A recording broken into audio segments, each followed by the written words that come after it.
One of the many radio friends says that this transcribed program is as unpredictable as lightning, filled with swift surprises that every character is as real as if he stepped right into your home. Let's listen and find out, shall we? That's me, varnishing the beams that were just freshly sanded in what will one day be the living room of our floating home. Over there, beneath the boat, is Aladino, setting up his tools to finely shape a cabinet door. We are refitting an old boat.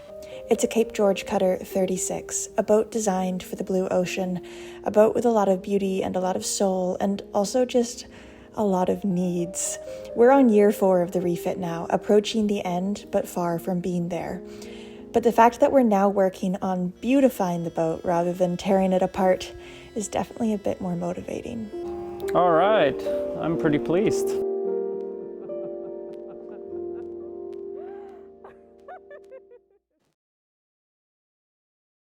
Hello everyone, and welcome back. Our deck head looks a bit kaleidoscopic at the moment because we have all sorts of tape masking everything off. In the last episode, Aladino did an amazing job painting the overhead, this beautiful white, the 9010 from Epiphanes. And now we're going to go ahead with varnishing the beams. So big transformation coming up very soon.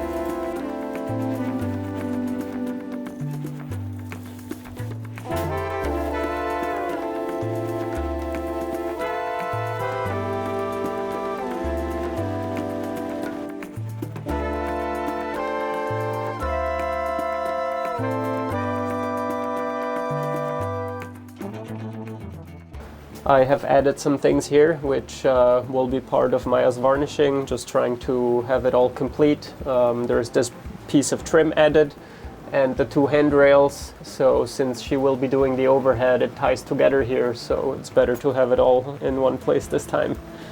Epoxy is curing. I still have to put in 2 bungs, but yeah, just one more step. One step more complete.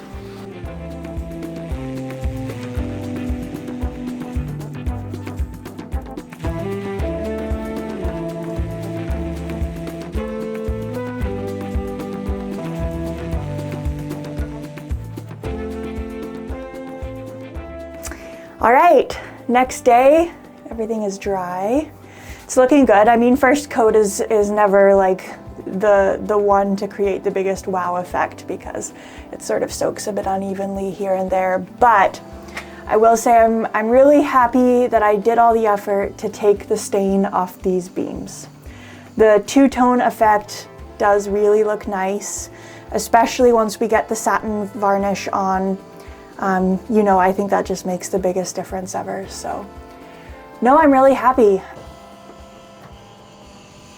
These 2 cabinet doors that I've been working on a little bit already.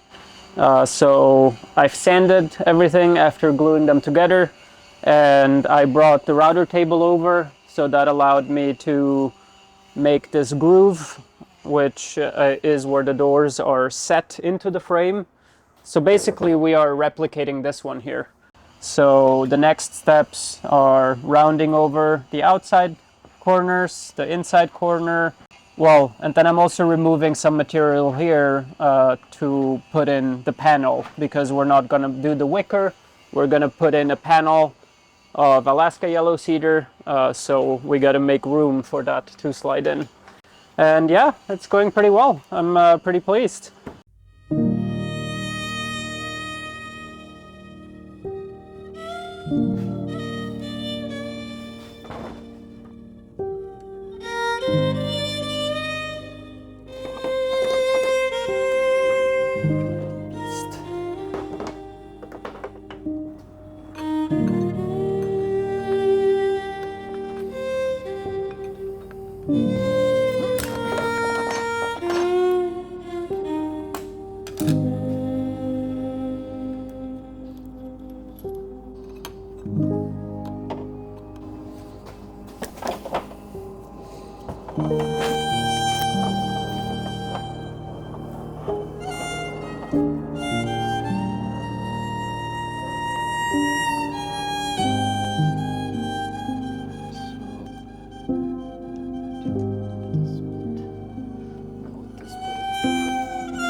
I hope you enjoyed that song. It was a song that actually came about as a bit of an unexpected collaboration. A little while ago, I decided to post a little bit of music on TikTok and ended up finding this really wonderful pianist who suggested doing a collaboration on a song together. So we did this collaboration and it was just really, really, I don't know, soul nourishing to get to work with another musician again and play some music and share it with you guys. So if you want to listen to the song, it's called Midnight Moon. It's on Spotify, all the others.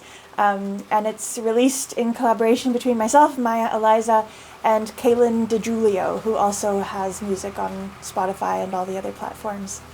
Yeah, huge thank you, you guys, for all the nice comments about my music. It really, I don't know, it brings me a lot of joy.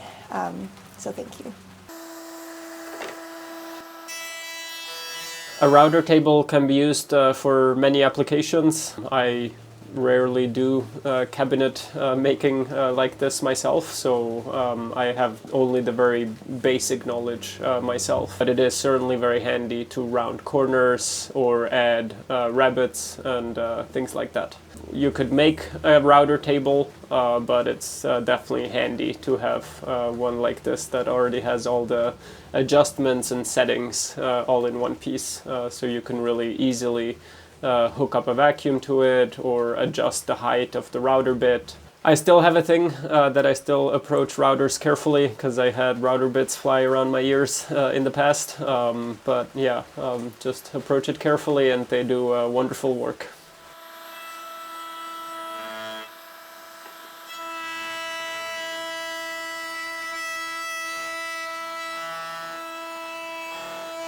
All right, I'm pretty pleased. It's not perfect, but that's what we're trying to go for here. We're trying to reproduce a 40-year-old character.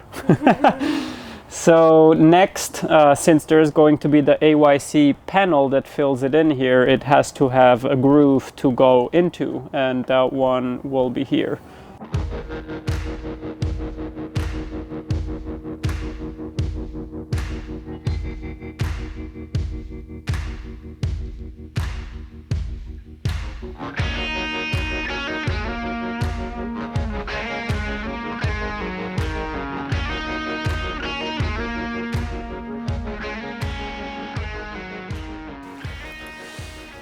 Okay, update on the shed. So it's been a month now, 1 month since the yard came to us and told us that we have to take our shed down in a month. So technically we should be taking our shed down. We are far enough along that this would not be the end of the world if we had to take it down tomorrow. But it's of course a lot nicer to keep it up for as long as we can. Now basically there's a boat in front of us which is taking quite a while on its refit. And in order to get us out of our spot, they would have to move that boat, and I just don't think they will. I'm actually almost certain that they won't until that boat is actually ready to be moved. So, you know, we've been talking to the guy with the boat in front of us, and he's got several more weeks, probably a month or so, left. And so I think we basically have that amount of time to keep the shed up. There have been no more sort of discussions between us and the yard. I know some people commented last time and was like, does the yard watch your videos? I don't think they do. If they do, they've certainly made no effort to tell us that or, you know, anything. It's a bit of this gray area situation, but we're just going to leave the tent up until it becomes a problem, and then we can take it down. We try to be very nice and reasonable people. We always pay our bills on time, so we're just going to, you know, keep coasting through, and it will all work out okay.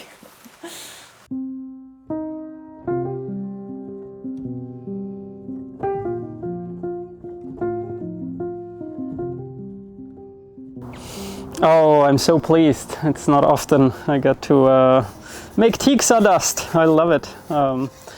Yeah, and I'm pretty happy with these too. I'm not a cabinet maker by any means. I don't have enough practice, so yeah, getting to do this again and getting results that I'm happy with is a bonus. If you show them to a cabinet maker, then he sees all sorts of mistakes.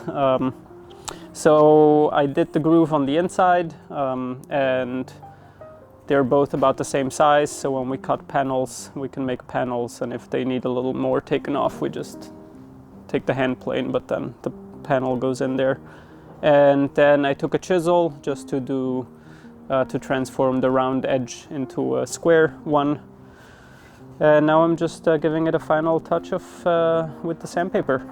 This will go on pause again for a bit, but yeah, I'm happy that I have the doors made. But more pressing is the engine room, and for that Brian came to help us. Yay! Brian is back! Back again. Yeah, made my appearance once more. Last time you went away with a template. With the template. And you came back with the actual piece now. Okay, so we made this template. Yeah. This is where the thrust bearing is going to bolt up to, and the propeller shaft is going to, and the coupling is going to bolt up to that. And then all the force of the propeller is pushing against this, and this is going to be rigidly mounted in with fiberglass into the hull. Yeah. So all the thrust from the propeller is transferred to the hull through this bulkhead. This bulkhead keeps everything in perfect axial alignment from here through the cutlass bearing out to the propeller, so there's never going to be any vibration bouncing around on that part. And then the engine on the other side of it can do its own thing and bounce around as much as it wants. And all that vibration is going to be taken up by the universal, or by the CV joints in the drive shaft of the Aquadrive. Yeah, which stands for constant velocity joint. And then here is the nice big thick piece of aluminum. That's the aft face. 1/2-inch marine grade aluminum. That's what we opted to choose. Very nice, and it made a very big mess of my patio, but it came out perfect. Nice. Beautiful. If you remember, last time we introduced a little device that locked the shaft in its perfect location. So that is still in place. Now we have to bolt all the components together, completing the drivetrain, so that we can glue the aluminum plate to the hull and then eventually do the fiberglassing around them. But in order to remove the shaft again later, for that we need a what is it called? A puller. Oh, a puller. Yeah, it's a puller of sorts. Yeah. But because there's limited space, typically a puller has 2 or 3 jaws that clamp on, and then it's bridged with one big bolt going through that drives the coupling or the flange off of the shaft. Because we were limited in space, then here is our shaft coupling, and I made this little puller here, which is very thin. You can see it has a nut welded into a hole, central hole, and that then gets bolted onto the shaft coupling, and then the whole works gets bolted together. And these 2 bolts I left long so that when we're pulling the coupling off of the shaft, driving it with this middle big bolt, then it's going to try and turn the shaft at the same time. So then we can just get a bar and put it in between those 2 bolts and hold the torque of us driving it. Nice. So it's going to work like a charm, and we're going to try it out, give it a first trial today.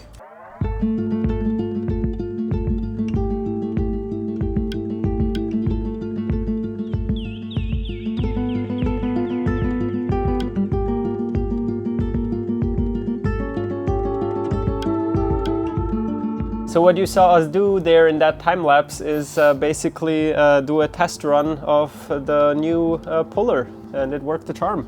Yeah, it worked great. Compared to the first time where we hammered everything together and then apart with brute force. Yeah, and a fair bit of ignorance involved in that as well. And we were actually forewarned, Scott forewarned us that these types of couplings are very difficult to remove, and he wasn't wrong.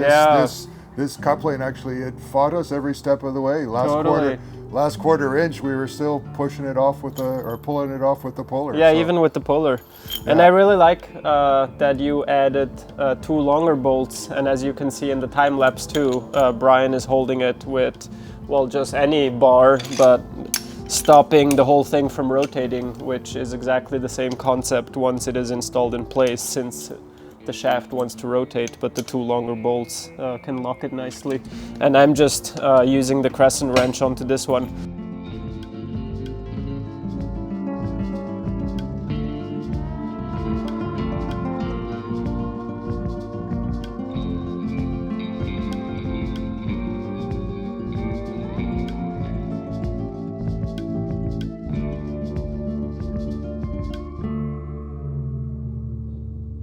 Now onto the next step. Before assembling it all, here is the bulkhead. Now we opted to go with aluminum because it is what was easiest for us to source. And since it is aluminum, there is stainless steel washers that will be in contact with this, or we want to avoid that. So one more piece of the puzzle is little plastic washers that we just made, and that's just to isolate aluminum from stainless steel, of course. Next step is bolting everything to the plate, and then putting in the shaft and having it where it belongs.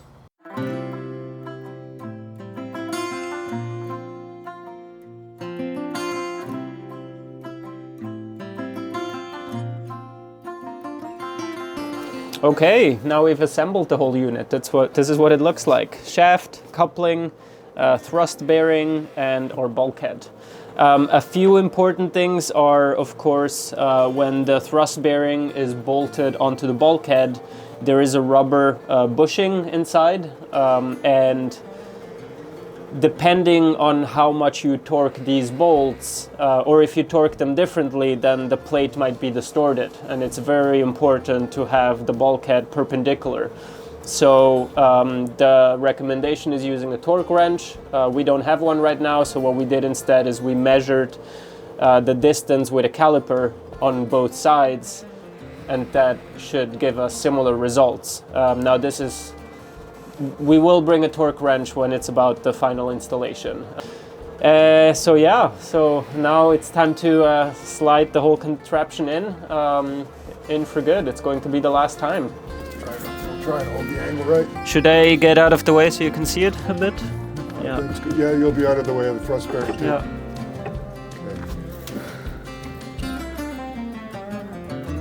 We have to start here. Okay. Lift it a bit. Yeah.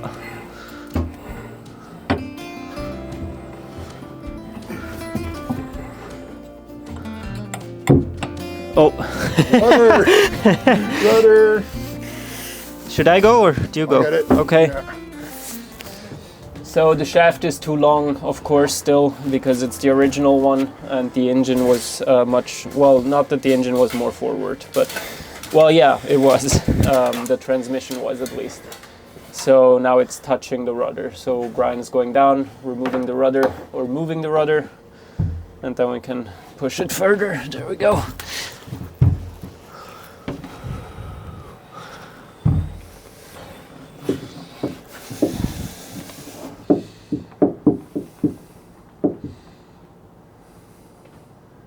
Yay! Okay.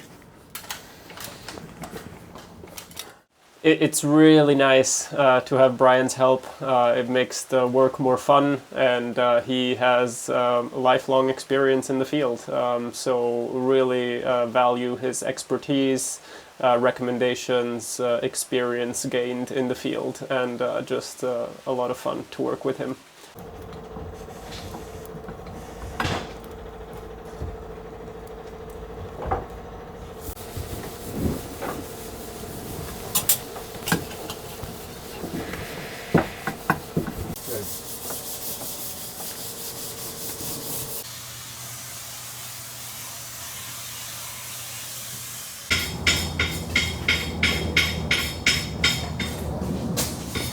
What you doing, Deanie?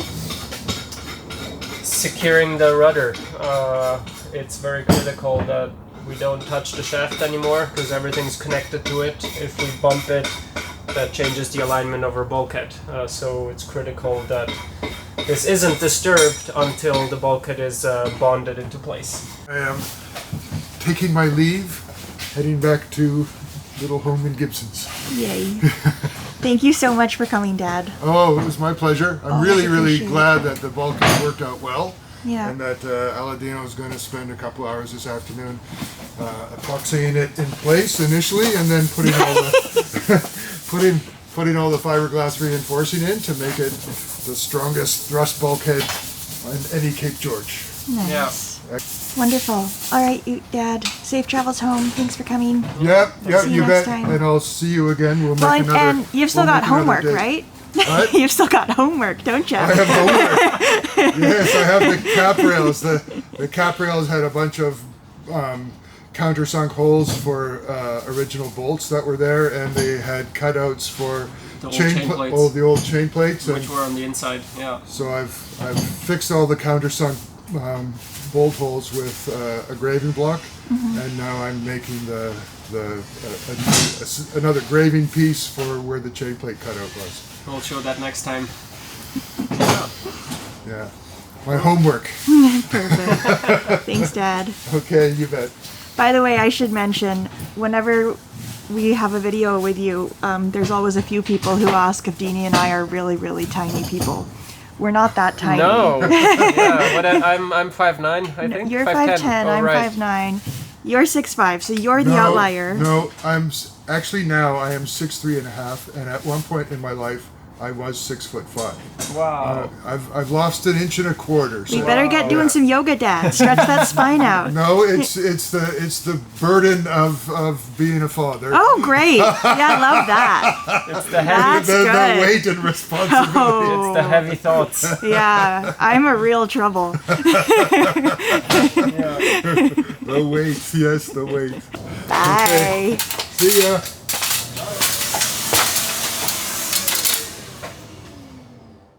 I also just so appreciate my dad coming out here and helping us. My dad helped me a lot with my first boat, Curlew. That was a gorgeous wooden boat that I got when I was 18, before I met Aladino, for $1 from some random strangers who I've to this day never met. And a lot of you I know who watch the channel are familiar with that story, but it was just a beautiful and crazy chapter of life, and I made a little 4-part series on YouTube about it like a while ago. So if you're interested in that story, it exists on YouTube, but my dad was a really big part of that story as well. And it's really special to have his help here. So huge thank you for being here. Thank you for watching. An extra big thank you to our subscribers for watching every week. We so appreciate you being here on the journey. Leave us a comment letting us know what you think. We do read them all, even if we don't get back to them all, but we do read them all. And an extra big thanks to our patrons who really make this project possible. If you're interested in real-time updates, we provide those on Patreon every single week. We let you know what's actually happening in real time because, of course, these YouTube episodes take me a bit of time. They don't exist in real time. But yeah, the Patreon updates do every week, and those are Patreon exclusive, never published anywhere else. Extra big thanks to the folks whose names are now appearing on screen for always going above and beyond to ensure the continuation of this project to a successful completion. And we'll see you all next Friday. Bye, everyone.